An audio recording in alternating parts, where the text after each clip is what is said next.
Hi, I'm Patricia Greenberg. Well, I love the sport of bodybuilding. The older I get, the more intrigued I am because we know now that we can improve our health at any age, even becoming a bodybuilder at a much more advanced age than we once thought. Today, my guest is Rebecca Woody. She is a competitive bodybuilder, a coach, trainer, posing coach, a prep coach, and judge. And she started judging in the mid 80s for the NPC Federation and the NANBF Natural Federation in the 90s, which today she continues judging for NANBF. I'll have her explain all that to you. She is holding the 9 Best Poser Awards in the NPC Federation. She's an IFBB Pro Masters. I just cannot wait to dive in and talk to her about her path here. Welcome, Rebecca. Thank you so much for having me. So let's start out by just talking about what you do. Well, besides training, I try to train 3 days on, 1 day off, 2 days on, 1 day off. It's good for me because I unfortunately have rheumatoid arthritis. So I have to basically, I guess, what do I want to say? Have space in between my workouts. I as far as cardio is concerned, I normally can do stairs if I have a bad day, which I had an ankle operation, so I have done elliptical, and I do pose quite a bit. As a matter of fact, I had 3 young women yesterday that I posed at my house, and I pose teenagers, older men. We call them masters women, even competitors that have been on stage for some reason want me to look at them and improve whatever I think they need to improve on certain posing. Posing is very important in bodybuilding. You work so hard in getting your body in shape, and then you see so many go out there and pose, and you know darn well they can display their body better if they had somebody to help them. So I want to talk about you and your trajectory, but since we're on that vein, I want to ask, there is bodybuilding. I don't, and again, maybe I'm just assuming, you probably can't reach the world top if you're starting in your 60s, 50s, and 60s. But you can improve your body at any age, and by leaps and bounds, I always say. So do you have someone people that come to you at an older age that have never done bodybuilding before and want to obviously look better, obviously feel better, get stronger, but really want to compete? Yes, absolutely. In January, a lady that was 56 years old, I'm going to call her Mary, she is a runner, an avid runner, and that's just her passion, is to run. And she decided to push herself a little further. And she had been watching me on videos and various posts on Facebook. And she decided to contact me, and she wanted to go ahead and try bodybuilding. She had her own coach, and he trained her. But she knew nothing about posing. She came to me starting in January and up until April, did not miss a Wednesday noontime posing. And it was very difficult for her to do this, extremely difficult. And I must say I had to pull my patience out of that. Well, some people catch this very easily if they have dance background or they have rhythm.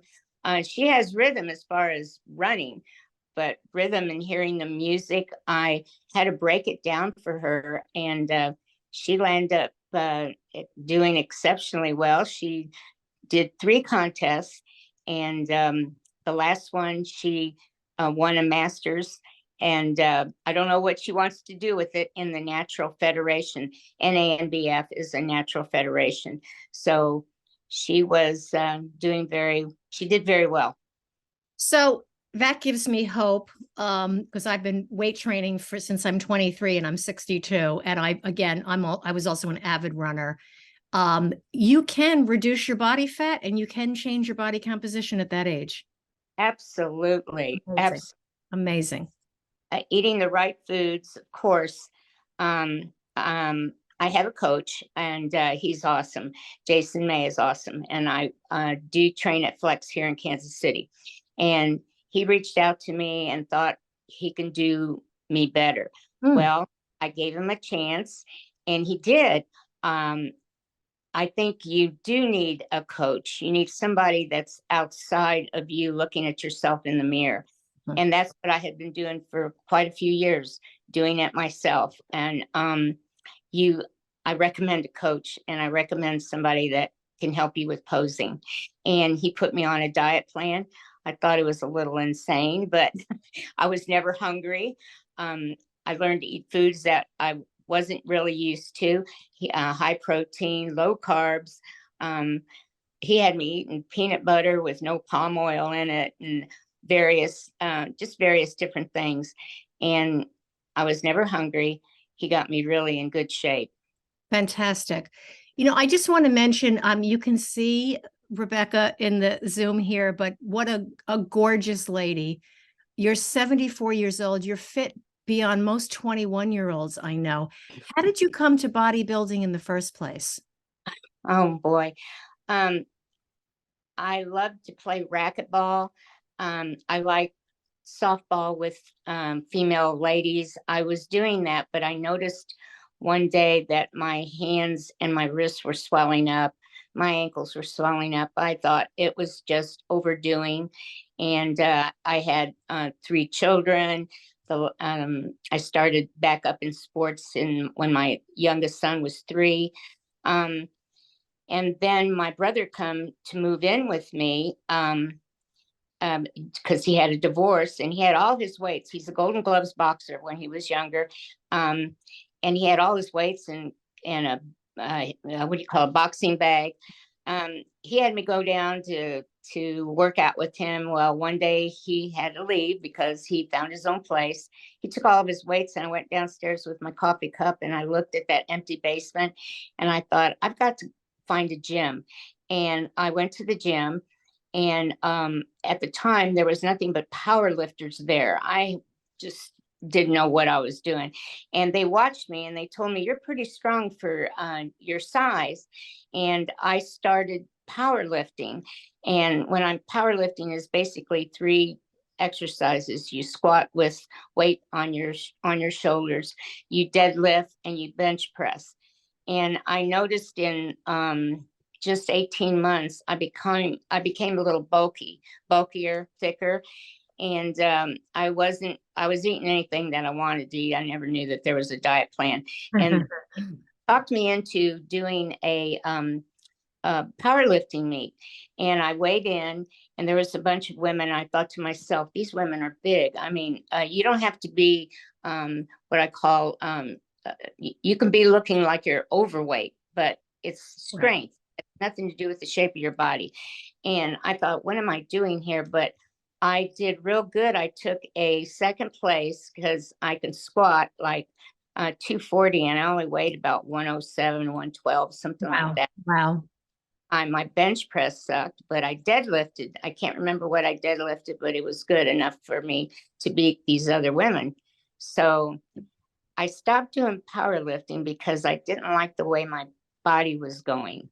I looked too square, and I didn't like that. And I decided to go to bodybuilding, and it was a hit and miss thing. Mostly men were helping me in the gym. There were very little women in the gym at the time.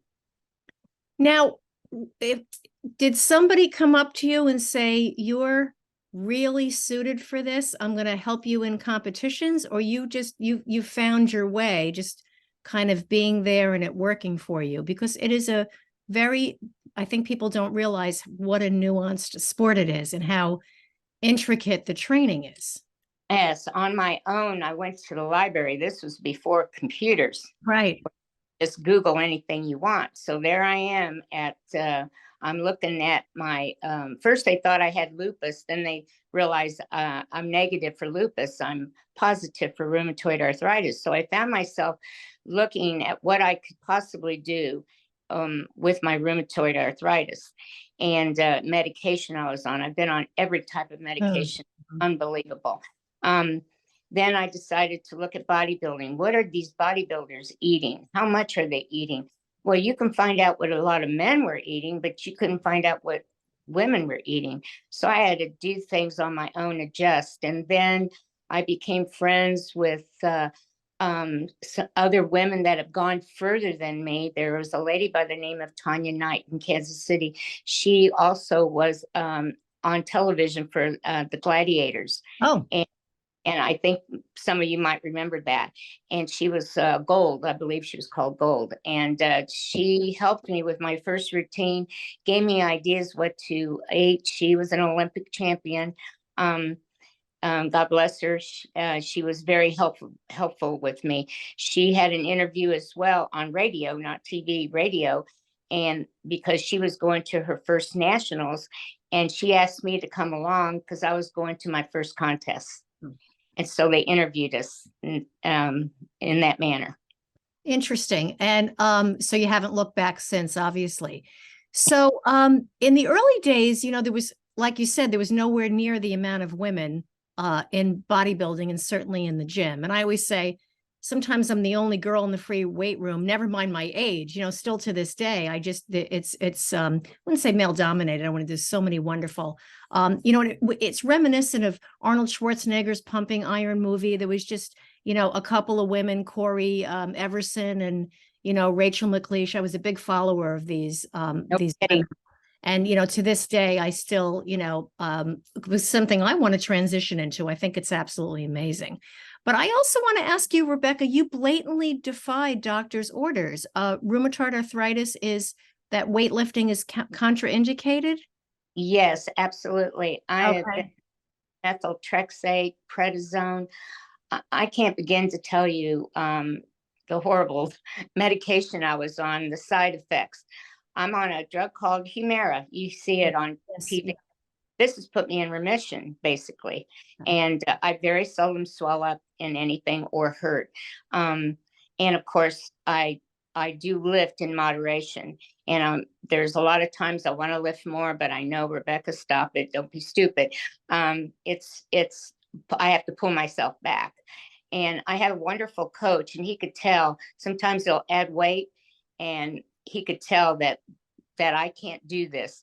And without saying anything, he takes it off and he puts something smaller on. And he's been a blessing. I mean, I don't even have to tell him I can't do this. He just reads it. Right. And so if you can get yourself a good coach, that helps. That is such wonderful advice. Now, how do you feel now? Do you have also the classic symptoms of aging arthritis, just good old fashioned osteoarthritis? Yes. Mhm. Look at my hands. Some of my knees are a little bit twisted. My wrist has a bad hard bone in it. Okay. I'm not. I don't have any aches and pains in my hips and stuff. I've been really fortunate. Nothing in my spine yet. It's all in my hands, my ankles, my feet, my fingers, and sometimes I feel a little bit in my shoulders, but I just control it with what I can lift. Also, eating. I Yeah. stay away from tomatoes and eggplants. I love eggplant. Oh, give me an eggplant any day, and douse it with Italian sauce. Yes. And Yeah. in my next life, I think I'll have it. Yeah. So that's the other part of it, is that there's the traditional body. Do you have to tweak the traditional bodybuilding diet? Yes, I do. Most of the everything that my coach has given me, I can consume. Okay. And he's very picky. You weigh everything. Oh God, you weigh everything, and I'm sure he's going to hear this. And then thing is, every Friday he wants front and back pictures of you, Okay. and the front and back picture he wants of me is like a front double bi and a back double bi, and I have to give him my weight first thing every Friday morning. Give him And my okay. And so you're still heavily into, we all know now that weight training is the magic bullet for aging well. I mean, It it's a given. Walking and weight training are the two things we know that are magical for not only staving off symptoms, but keeping you upright, keeping your brain active, all these things. And the other beauty, as you know all too well, of weightlifting and bodybuilding is that it's symmetrical. So you're working both sides evenly. You're keeping your body balanced, right? So, but getting to the pro level is a whole nother animal. yes, it is. So you're staying there by default? Is it something you love? Is there another level you're looking to achieve? Well, I'm looking forward in 2024 in the fall. I'm aiming to do my first pro show. I'm sure there's other women in my age group, 70. I think I mentioned a lady to you. Her last name is Davis. My mind just forgot her Yeah. first. But anyway, she's 70. Yeah, she's 74. Yeah, or 75. Wait a minute. No, she's close to 80. That's right. Oh my Because her, goodness. Okay. Yeah. I saw that on Facebook. Uh-huh. She's an amazing lady. She's been competing for a long time. But there are others that are following me. I follow them. They're going to be winning some shows and earn their pro card at the age of 70. So I'm looking forward to standing on stage with them. It's different when you get a certain age. You want to win, of course you do. Mhm. But it's that camaraderie and that's common sense. And it's just that bonding that you have with other women your age that is unusual to be on stage like that. Absolutely. Rebecca, have you ever been approached about steroids and using medical Yeah. enhancement? Okay, because you seem to do all natural. And Yes. if I, if my, let me put it this way, my blood work is every 3 months. Okay. Every, he's going to draw blood. They want to see where I'm at. And I was told a long time ago, if my liver counts come up, he knows I'm doing something else. All these years, my liver count has never come up. Okay. Okay. Mhm. So, whatever you're doing is working. Do you also train? I'm curious. Do you also train people that are not looking to compete, just looking to, just enhance their lives and their physique through weight training? Absolutely. They don't want to get on stage. That's not their thing. They just want to lose weight, tighten their bodies up, and feel better about doing something. One woman just wanted to look good for her daughter's wedding, and she landed up staying and continuing working out, and she didn't give it up. She got hooked. Yeah. Can you give me a sample day's diet of what you eat for Sure. for life? Uh, Yeah. Yes. For breakfast, I will either, it depends on what my coach is telling me to do. I'll sometimes have oatmeal. When things get really strict, I have cream of rice, which, oh my God, I hated cream of rice. But anyway, I would I would eat whatever he tells me to eat. I could put a little bit of blueberries in it, or I would put peanut butter in it. My choice is I love peanut butter, so I put peanut butter. He wants me to eat egg. He wants me to eat an egg any style. Um, I will either eat a muffin, a Thomas muffin, or a half of a bagel, or see what else. Oh, sausage that's turkey or Okay. chicken. Mhm. That's breakfast. I will have a protein shake in between. For lunch, he's always either having me have fish or chicken, and occasionally I get to have steak, Okay. um, jasmine rice, any green vegetable I want. And that's basically where I'm at. Okay, and then you just repeat it in the afternoon for dinner. It's just Yeah, yeah, fish or chicken or yeah, and right. rice and vegetables. I think that's really reasonable. In your uh bio, I took a look. You said you do have that occasional Mexican food, pizza, and a glass of wine. I have a thing for that. Yeah, being Hispanic, um, we women get together every November and we make tamales from Oh, scratch. We wow. girls in here, so it's a tradition that we make tamales. And so yeah, I don't deny my husband any foods.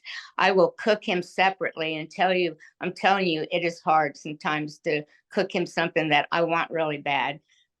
I can't have. Yeah, yeah. So, talking about nutrition now, we know so much more. So obviously, the styles have changed of what we could and should eat.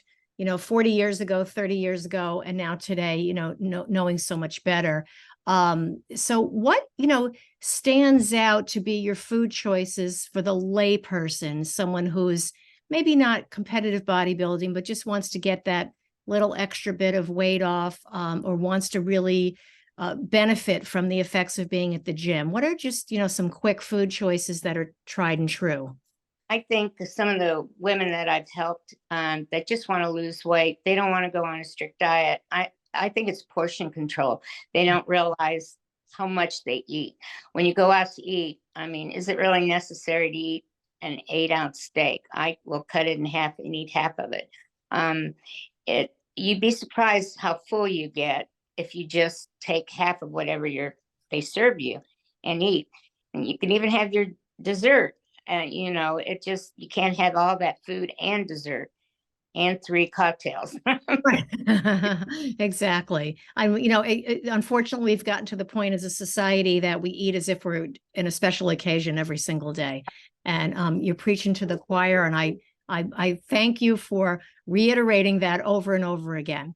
In the competitions, you obviously have an age and a weight category, but in the bigger, more national stages and the bigger competitions, do you also compete in an overall category, or you of all ages, or you're confined to your age group? Yes, in the beginning, I was just competing at an amateur level, and then before I knew it, I was asked to go ahead and move into classes: lightweight class, middleweight class. I hate to call it heavy, but it is. I would compete with other women that were, I was still the smallest. I think it was like, it used to be 110 or 109. Then they moved it to 112. They kept moving the lightweight class up. Okay. Mm-hmm. I was staying barely 100 pounds. But I did win. And they opened up master's class for women and men.